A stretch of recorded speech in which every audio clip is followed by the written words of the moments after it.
Muy queridos hermanos, a través de este libro hemos reflexionado con respecto a la iglesia, sus finanzas y la misión.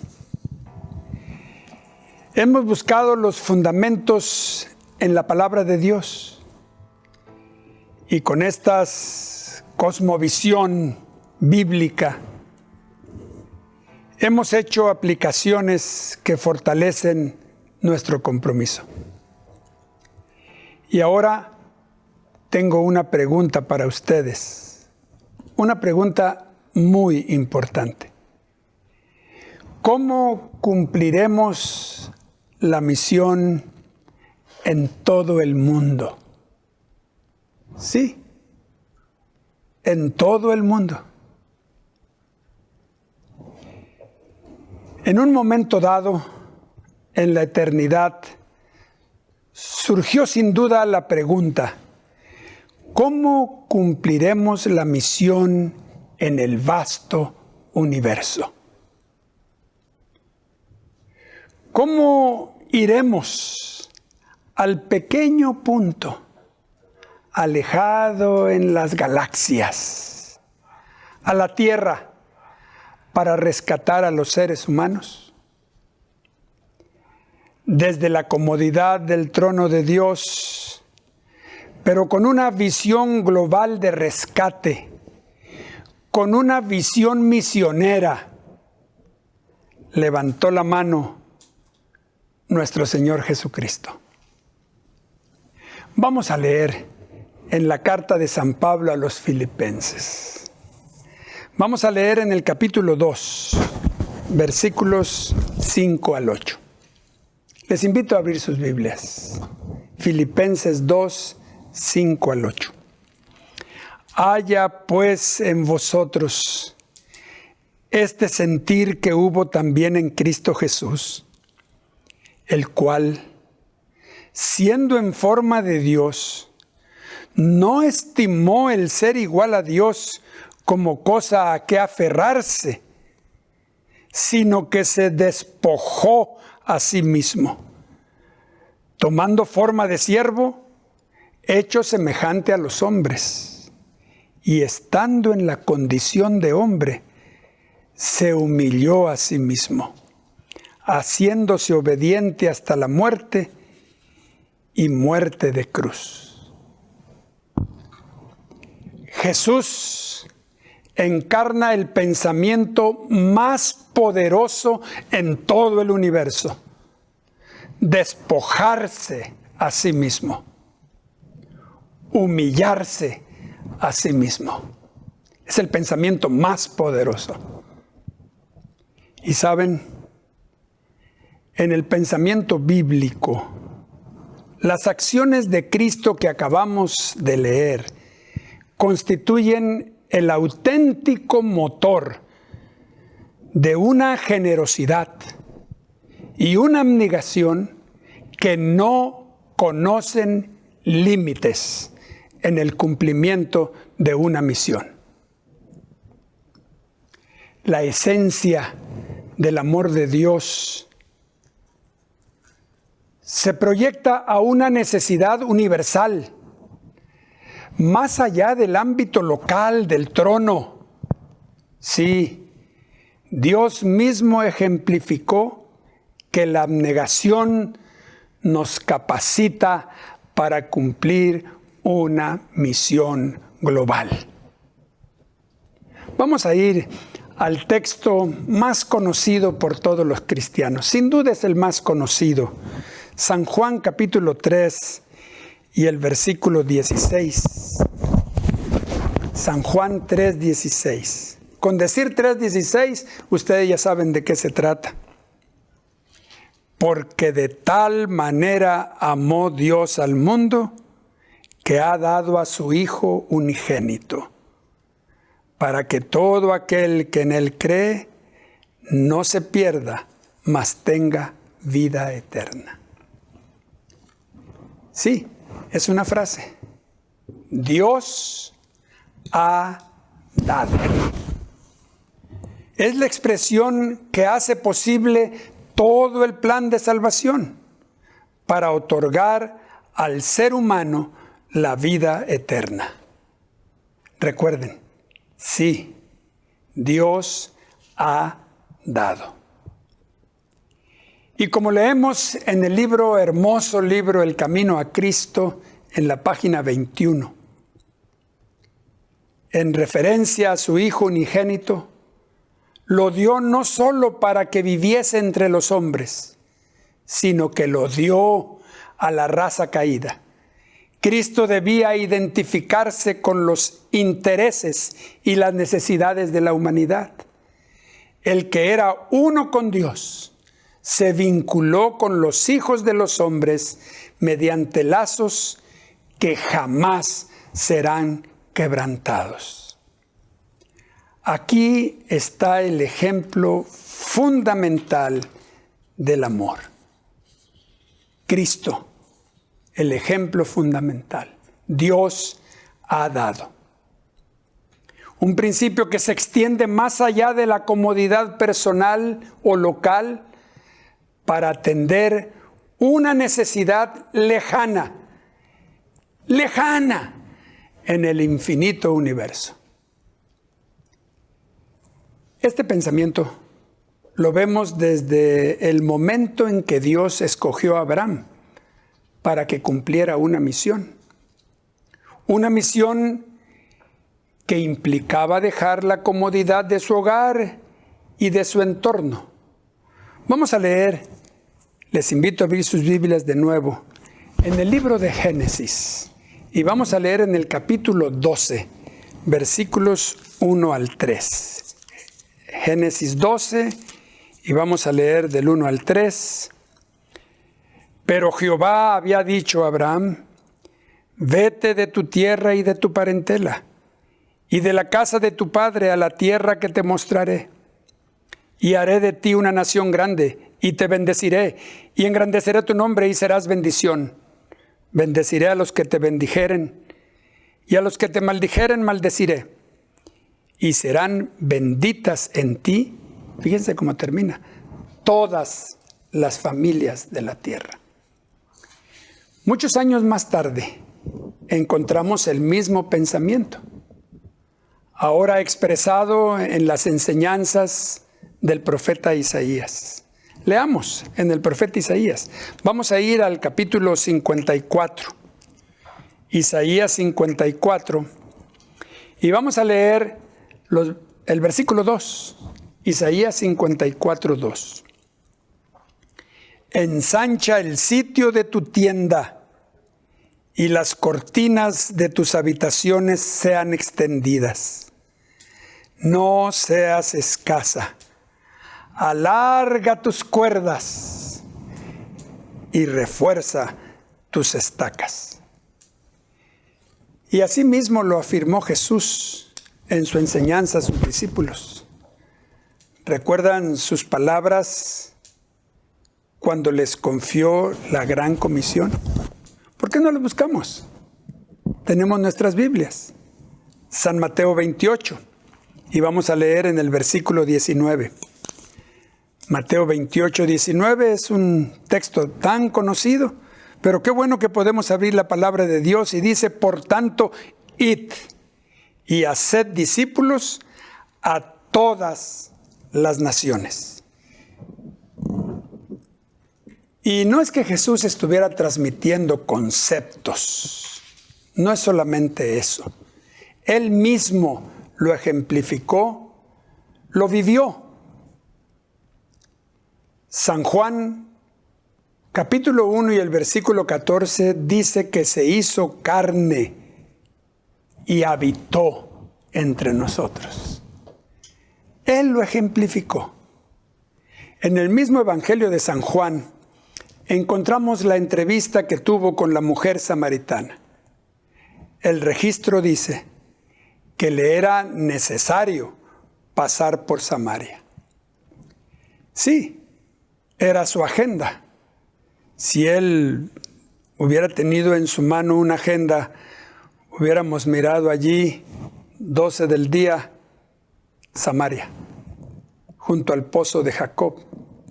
Era su agenda, pero también era parte del programa de educación para sus discípulos. La entrevista es una de las historias clásicas de la Biblia. Pero consideren lo que Jesús dice en capítulo 4, estamos en San Juan, versículos 32 al 34. San Juan 4, 32 al 34. Él les dijo: yo tengo una comida que comer, que vosotros no sabéis. Entonces los discípulos decían unos a otros: ¿le habrá traído alguien de comer? Jesús les dijo: mi comida es que haga la voluntad del que me envió y que acabe su obra. Y luego, ¿qué les parece el viaje de Jesús a las regiones de Tiro y Sidón para el encuentro con la pobre mujer desesperada por su hija enferma? ¿Recuerdan el drama de la mesa, los perrillos, la comida y las migajas? Sí, Jesús quería enseñar a los discípulos a ir más allá de las comodidades propias. Luego, en los albores de la iglesia cristiana primitiva, el gran impulso de las misiones tuvo en San Pablo su más grande referente. En la carta ya citada a los Filipenses, el apóstol planteó la dinámica básica de los recursos para cumplir la misión. La dinámica básica. Vamos a leerlo. Filipenses capítulo 4, versículo 15. Fíjense, es la dinámica básica para cumplir la misión, la dinámica básica de los recursos. Dice el versículo 15, y sabéis también vosotros, Filipenses 4:15, que al principio de la predicación del Evangelio, cuando partí de Macedonia, ninguna iglesia participó conmigo en razón de dar y recibir, sino vosotros solos. Un círculo virtuoso, el dar y recibir. El dar y recibir. Siempre con la mano extendida. Este círculo virtuoso se desarrolla entre nosotros ahora con un sistema financiero que es parte de la formación de la feligresía de la Iglesia Adventista. Comienza desde nuestros primeros años, cuando asistimos a las divisiones infantiles de la escuela sabática. ¿Recuerdan esos momentos? Allí comienza a desarrollarse ese círculo virtuoso de dar y recibir.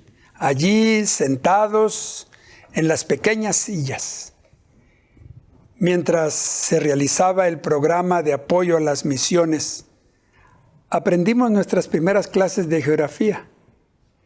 Yo recuerdo haber escuchado por lo menos dos lugares muy tradicionales para el desarrollo de la iglesia adventista. Recuerdo haber escuchado a los 4 años y medio, a los 5, a los 6 años, Papúa Nueva Guinea. Y después vine a saber que quedaba tan lejos. Pero conocíamos la geografía y recuerdo que las cartas misioneras que venían de Colombia traían el nombre de una ciudad que me llamaba mucho la atención por el nombre, Bucaramanga. Y saben, el año pasado tuve la oportunidad de conocer por primera vez, de visitar la ciudad y recordé mis tiempos de niño en la escuela sabática. Allí aprendimos a cantar, a ver si se acuerdan y canten conmigo. Avión volando por el cielo azul, avión misionero es. Sí, allí lo aprendimos. Allí también aprendimos a cantar Mi ofrenda alegre traigo, yo quiero compartir con otros la historia que Cristo va a venir.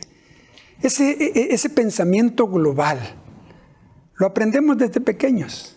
Es parte de la formación educativa de la Iglesia Adventista en la escuela sabática. Déjenme recordarles que la escuela sabática se extiende en círculos concéntricos cada vez más grandes en su visión misionera.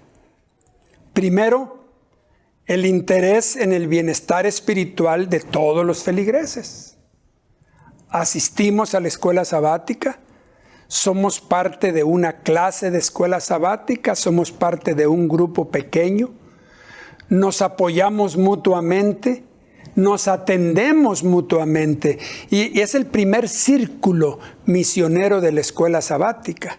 Allí estudiamos en forma sistemática la Biblia. ¿Se imaginan? Cada trimestre estudiamos una materia. Es como llevar una materia a distancia, conducidos de la mano por grandes profesores. Después vienen los programas misioneros a la comunidad. Es otro círculo. Como dije, la escuela sabática va extendiendo su acción en círculos concéntricos cada vez más amplios. Ese es en programas que tenemos de apoyo a la comunidad, son todos los programas de servicio misionero. Incluso tenemos un día de visitas de la escuela sabática y la gente de la comunidad viene a la escuela sabática. Y tenemos la escuela bíblica de vacaciones que se desprende de la escuela sabática y la gente de la comunidad viene a la iglesia. Es el círculo más amplio. Pero después viene la proyección al círculo de apoyo a las misiones, un círculo tan amplio como el mundo. En 1885 se generó la primera donación para las misiones y la visión adquirió tal fuerza que para 1890, fíjense, para 1890 partió el barco misionero Pitcairn para el cumplimiento de la misión en las islas, en las lejanas islas del Pacífico. Es muy natural pensar primeramente en las necesidades que tenemos en el ámbito local. Tenemos responsabilidades misioneras en la iglesia local y enseguida en las organizaciones regionales de los campos locales. Se presentan necesidades en la operación de los programas, en la atención a los escenarios de reunión y los edificios. Construimos, ampliamos, mejoramos las instalaciones, compramos mobiliario, compramos piano, compramos órgano. Necesidades para financiar la obra pastoral en toda una región, también en la iglesia local. Necesidades en la supervisión de los programas de evangelización y en la administración de los servicios de la iglesia. Necesidades en la atención a los segmentos de población de las iglesias locales, a los niños, a los adolescentes, a los jóvenes adultos, a los ancianos. Necesidades en los programas de educación formal e informal. Necesidades para la atención de los servicios comunitarios. Necesidades, hermanos, que parece que no tienen fin. Siempre tenemos necesidades locales. Pero el timón de la misión radica en la visión mundial. Quiero señalar a este mundo que está girando, porque ahí radica. Es el timón del cumplimiento de la misión. Radica en la visión mundial para nuestras decisiones como miembros de iglesia y como directivos y administradores. Quiero compartirles una declaración del Espíritu de Profecía y la comparto con mi propio testimonio. Lo he visto a través de muchos años. He visto cómo se cumple la promesa que les voy a compartir ahora. Es mi propio testimonio. Lo he visto a través de muchos años, en muchos escenarios, y veo que sí funciona. Estoy hablando de una declaración de Elena de White que está en el libro Consejos sobre la obra de la escuela sabática, páginas 133 y 134. Se las voy a leer. El manifestar un espíritu generoso y abnegado para con el éxito de las misiones en el extranjero es una manera segura de hacer progresar la obra misionera en el país propio. ¿Capturaron la fórmula? ¿Queremos hacer progresar la obra local? Pues comienza con nuestro interés, con nuestro pensamiento, con nuestro apoyo a las misiones. Es una fórmula. Es una fórmula, se la voy a leer de nuevo. El manifestar un espíritu generoso y abnegado para con el éxito en las misiones en el extranjero es una manera segura de hacer progresar la obra misionera en el país propio. Porque la prosperidad de la obra que se haga en él depende en gran parte, bajo la dirección de Dios, de la influencia refleja que tiene la obra evangélica hecha en los países lejanos. ¿Qué les parece?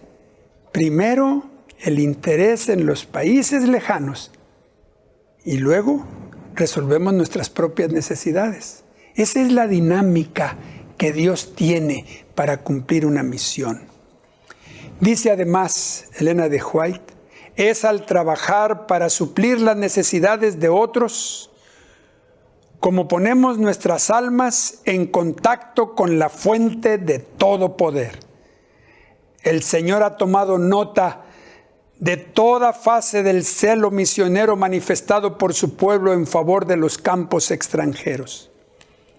Él quiere que en todo hogar, en toda iglesia, en todos los centros de la obra, se manifieste un espíritu de generosidad, mandando ayuda a los campos extranjeros, donde los obreros están luchando contra grandes dificultades para dar la luz a los que moran en tinieblas. Lo que se dé para empezar la obra en un campo propenderá a fortalecer la obra en otros lugares.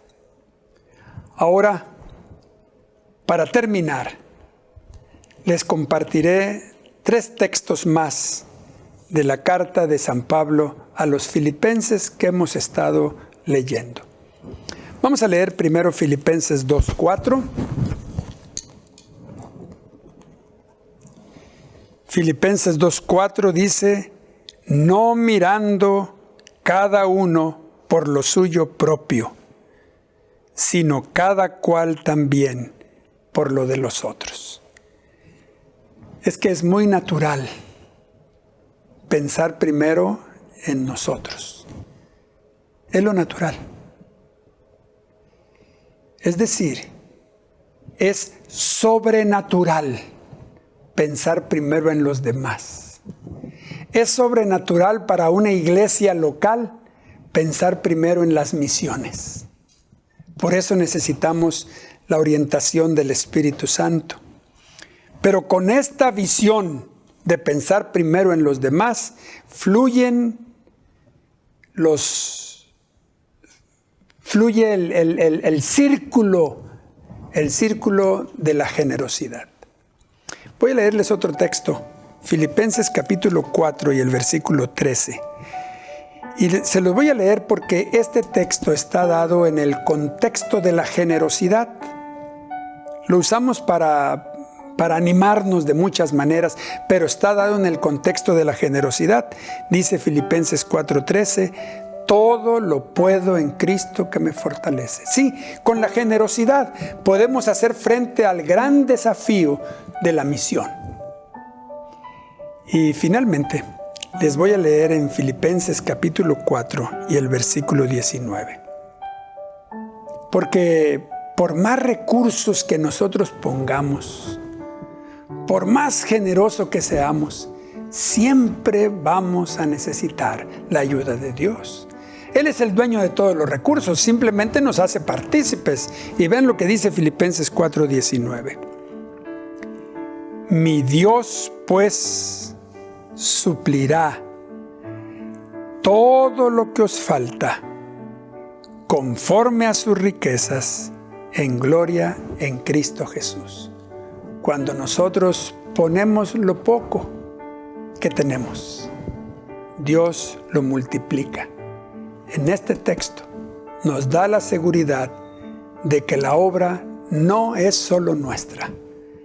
La obra es de Dios y triunfará con abnegación, con sacrificio, con el mismo espíritu del cielo. Dar, y entramos al círculo virtuoso, dar y recibir. Que Dios los bendiga.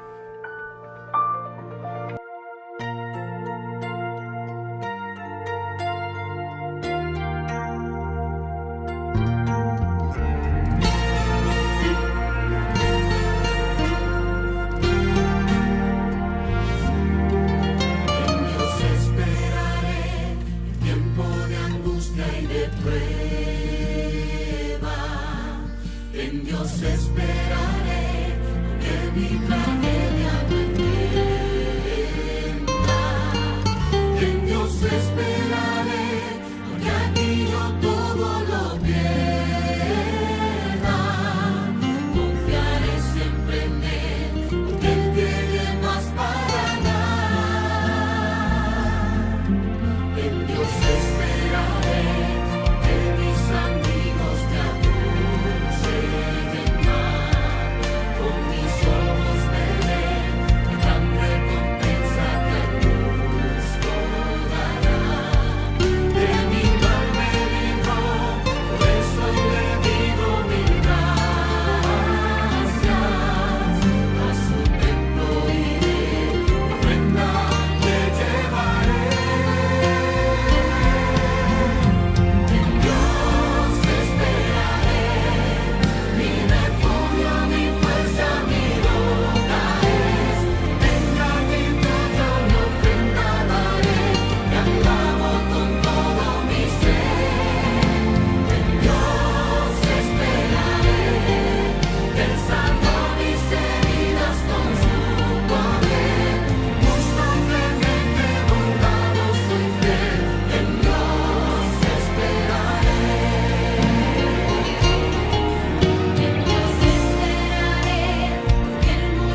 buenas tardes, apreciados hermanos y hermanas, amigos que cada domingo se congregan, ¿verdad?, a completar esta certificación, la iglesia, sus finanzas y la misión.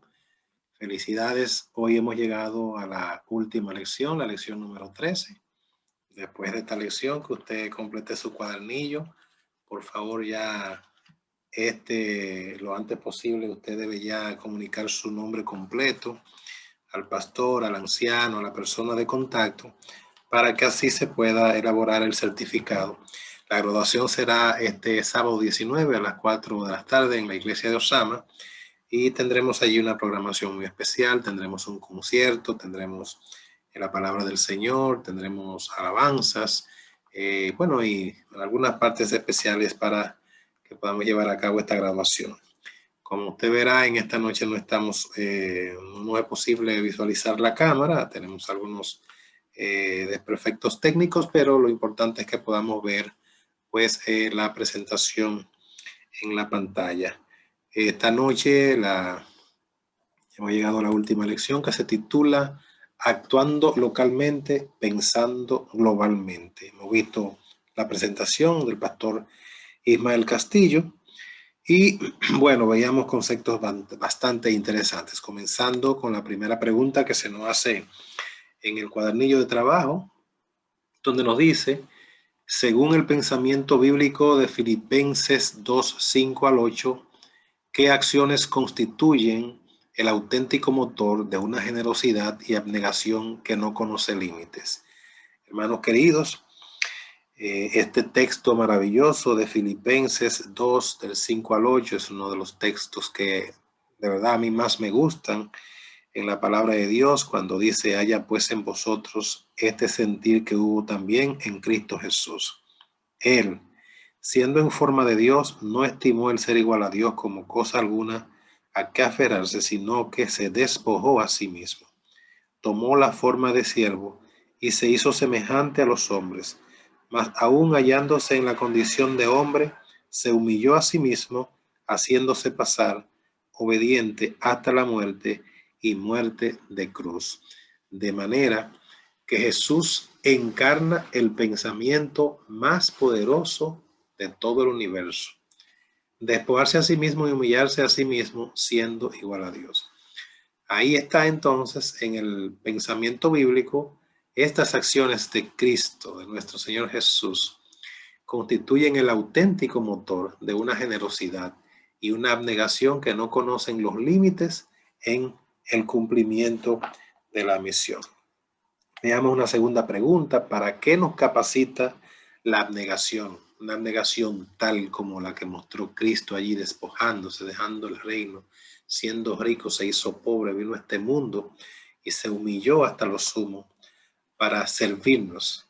Es un ejemplo de abnegación. Ahora, ¿para qué nos capacita esta abnegación? Es la pregunta que se hace. Se nos responde de la siguiente manera, y lo vimos en el estudio.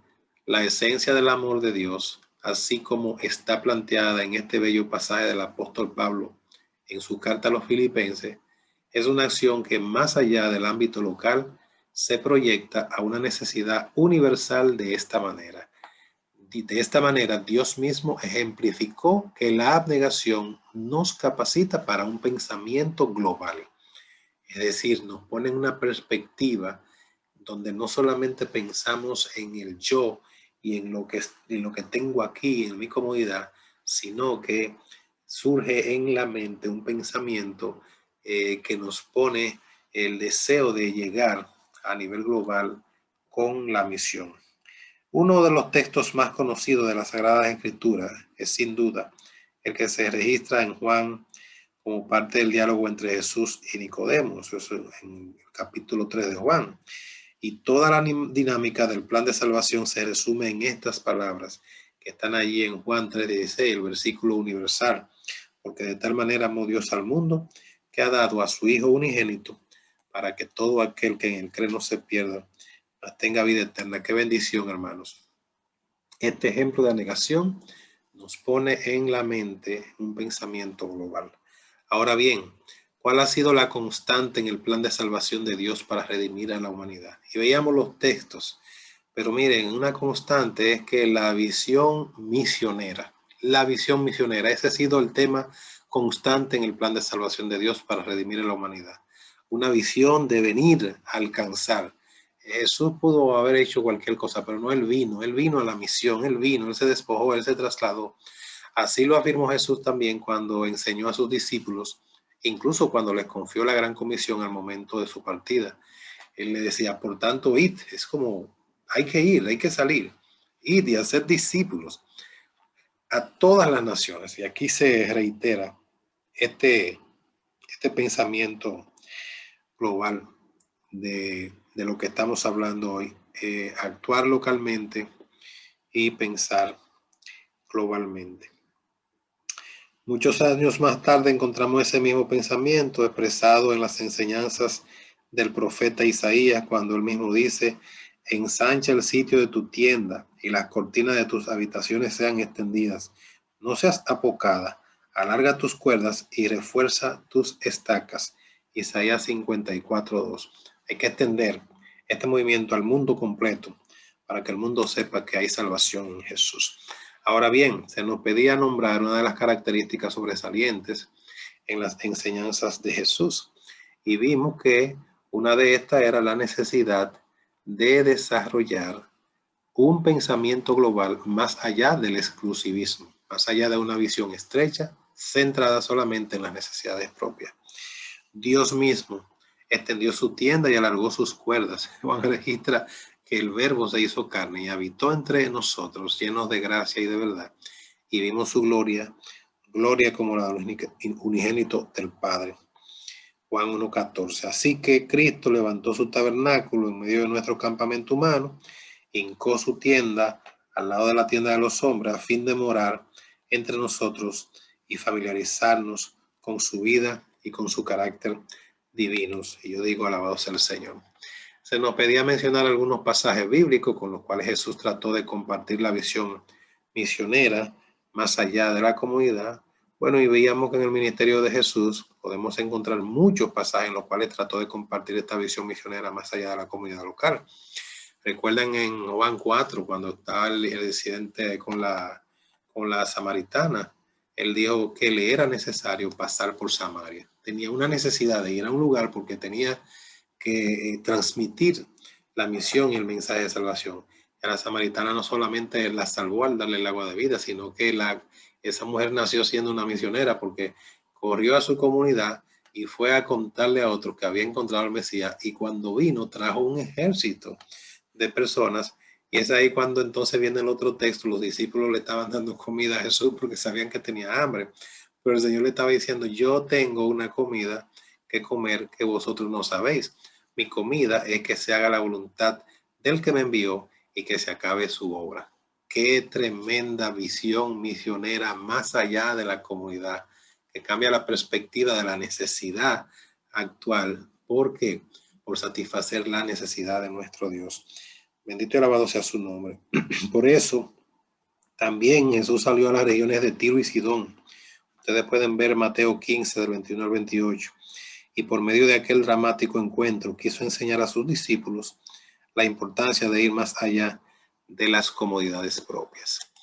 También veíamos la siguiente pregunta, que con qué propósito fue establecida la escuela sabática y cuál fue su vocación misionera basada en la cultura.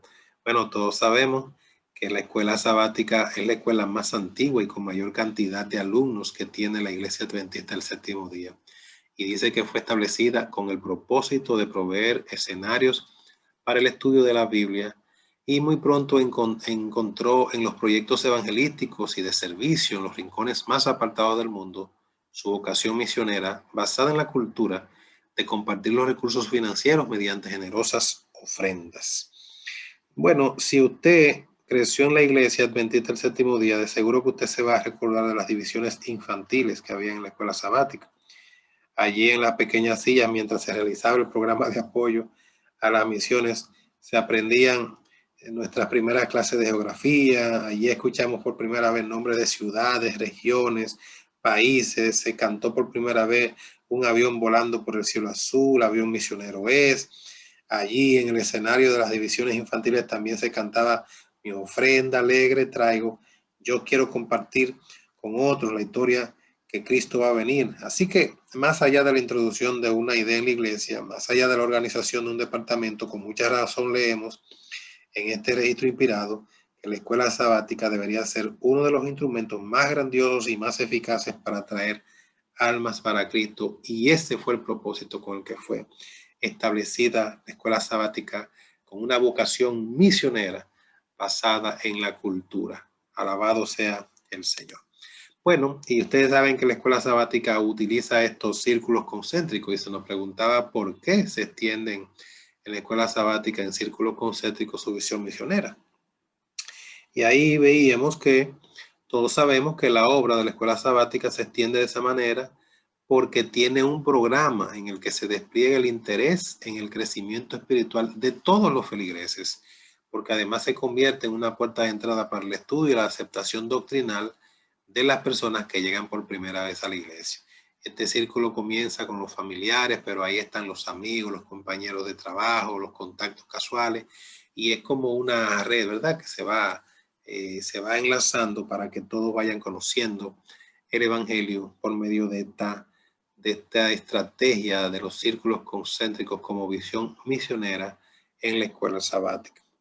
Veíamos también que cómo se proyecta la obra de la escuela sabática al círculo de las misiones y más allá de sus círculos misioneros hacia el interior de su feligresía y en la comunidad, la obra de la escuela sabática se proyecta al círculo de las misiones mediante el programa de ofrendas voluntarias.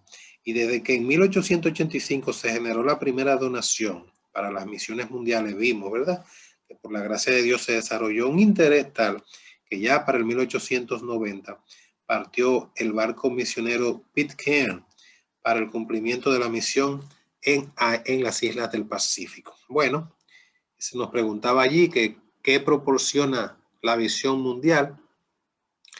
Y entonces vimos que, sin embargo, la visión global, mundial, es un marco de referencia para la administración de la misión de la iglesia. Con este marco de referencia, es la visión mundial la que proporciona el timón en las decisiones administrativas para la distribución de los recursos financieros. Manifestar un espíritu generoso y abnegado con el éxito de las misiones en el extranjero es una manera segura de hacer progresar la obra misionera en el país propio, porque la prosperidad de la obra que se haga en él depende en gran parte, después de Dios, de la influencia reflejada que tiene la obra de evangelización hecha también en los países lejanos. Recuerden, un pensamiento, una actuación local, pero basado en un pensamiento como global, como lo hizo nuestro Redentor y Salvador Jesucristo. También se nos preguntó cómo ponemos nuestras almas en contacto con la fuente de todo poder. Muy interesante esto. Y dice que es al colaborar para satisfacer las necesidades de otros, como ponemos nuestras almas en contacto con la fuente de poder. Qué interesante, hermanos y hermanas. El Señor ha tomado nota de toda fase del celo misionero manifestado por su pueblo en favor de los campos extranjeros. Y Él quiere que en cada hogar, en cada iglesia y en todos los centros de la obra se manifieste un espíritu de generosidad, mandando ayuda a los campos extranjeros donde los obreros están luchando con grandes dificultades para proporcionar luz a los que moran en tinieblas. Lo que se dé para empezar la obra en un campo tenderá a fortalecer la obra en otros lugares. Bendito sea Dios, qué estrategia más interesante. Y también teníamos la siguiente inquietud, donde decía cuál es el pensamiento fundamental que presenta Pablo para entrar en el legado de la generosidad con una visión global. Bueno, en la carta a los Filipenses, junto antes de presentar el ejemplo de Cristo en dejar el escenario de su trono celestial, ese texto con el que comenzamos, de Filipenses 2, del 5 al 8, Pablo presenta antes de eso el pensamiento fundamental de entrar en el legado de la generosidad con una visión global cuando dice, no mirando cada uno por lo suyo propio, sino cada cual también que por los de otros. Así, con esta responsabilidad y esta visión, los recursos de la iglesia fluyen con la sinergia de la generosidad, desde donde Pablo afirma que todo lo podemos en Cristo. ¿Por qué? Porque nuestro Cristo nos fortalece. Los recursos vimos que nunca serán suficientes para el cumplimiento de la Gran Comisión. Entonces nos pregunta cómo se anima Pablo recordando que esta no es solo nuestra obra. Bueno, pues allí mismo se da la respuesta. Los recursos de la iglesia facilitan el cumplimiento de la Gran Comisión en todo el mundo, pero a fin de cuentas sabemos muy bien que nunca van a ser suficientes. Por eso, en el contexto de esta visión, Pablo anima a los creyentes y a nosotros con la seguridad de que esta obra no es solo nuestra cuando exclama: mi Dios pues suplirá todo lo que os falta conforme a sus riquezas en gloria en Cristo Jesús. Querido amigo, hermano, amiga que has participado durante estas 3 lecciones, es mi deseo que el Señor te bendiga grandemente, que te afirme como una columna para el reino de los cielos y que por medio de tu mayordomía fiel a Cristo puedas disfrutar de una relación estrecha con nuestro Creador y que cuando Cristo venga tú también puedas morar con Él para siempre en el reino de los cielos. Que el Señor te bendiga y ha sido un gran privilegio que hayamos compartido estas lecciones. Bendiciones.